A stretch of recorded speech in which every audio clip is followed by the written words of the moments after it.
পাৰিজাত কলা বিথিকাৰ উদ্যোগত আৰু গোলাঘাট পূব শিক্ষা খণ্ডৰ অন্তৰ্গত আমগুৰি মধ্য ইংৰাজী বিদ্যালয়ৰ সহযোগত 10 দিনীয়া কৰ্মশালা অনুষ্ঠিত হৈছিল।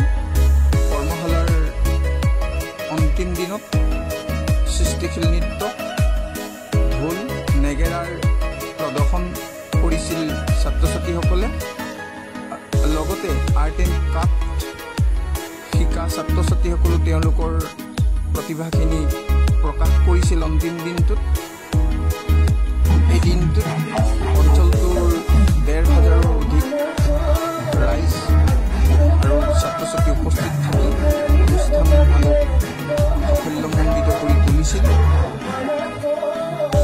অঞ্চলটোৰ বৃহৎ সংখ্যক ছাত্ৰ ছাত্ৰীৰ অংশগ্ৰহণ দহদিনীয়া কৰ্মশালাখনক সাফল্যমণ্ডিত কৰাৰ বাবে আমি আমাৰ পাৰিজাত কলা বিথিকা আৰু আমগুৰি মধ্য ইংৰাজী বিদ্যালয়ৰ পৰা আন্তৰিক ধন্যবাদ আৰু কৃতজ্ঞতা জ্ঞাপন কৰিছোঁ।